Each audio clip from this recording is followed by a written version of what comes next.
Yeah, yeah, yeah.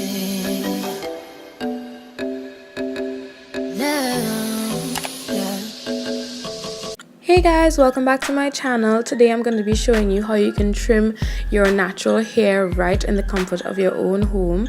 And for this you will need a couple of things, such as a pair of hair shears. These I ordered off of Amazon. The brand is Lovelies. I'll link it down below.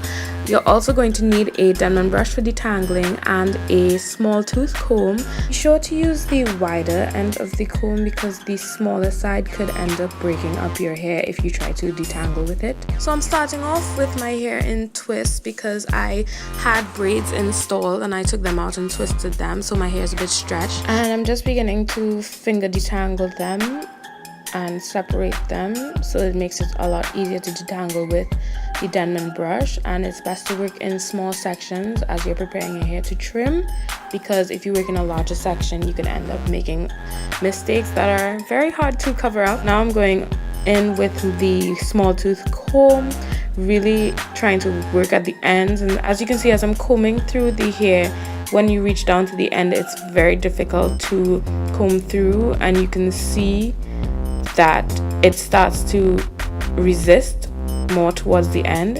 And if you look at the ends of my hair, you can see it's very uneven and frayed and wiry, and that's not what we want. All those single strand knots and snagging could end up leading to a lot of breakage at the ends of your hair, and it's not going to be a good time.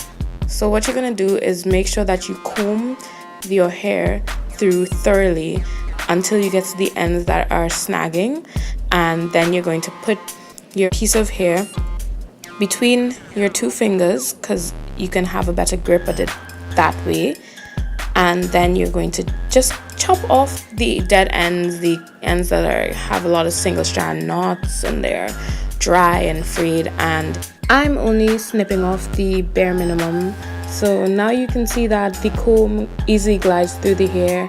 I'm just going to repeat this process 100 million more times. So I'm unraveling the twist, detangling with the Denman brush, then I'm going to go in with the fine tooth comb, and you can see at the end there's a lot of resistance. That's where my single strand knots are. I'm sliding my hair strands between my two fingers till I get to the ends that are snagging, and then all I'm going to do is chop them off in one quick snip, and all the trouble that my hair was previously going to be giving is gone. I can run the comb through my hair quite easily, and this is the amount of hair that I end up cutting off. It's about 1/4 of an inch, so it's not even much.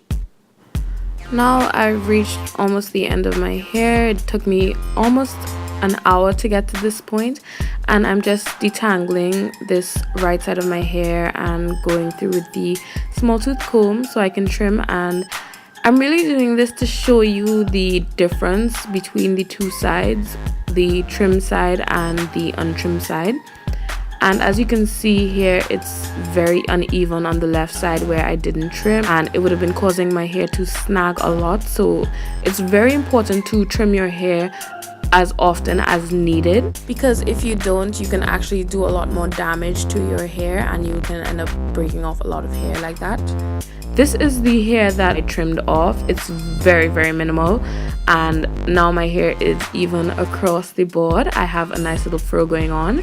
Don't mind the little two peaks in the back there. I just didn't fluff out that part properly. But overall, I'm very satisfied with my trim. It's the first time I ever trimmed my hair for myself, and I'm really happy, as you can see. So I hope this video was helpful to you guys, and I'll catch you on the flip side. Bye!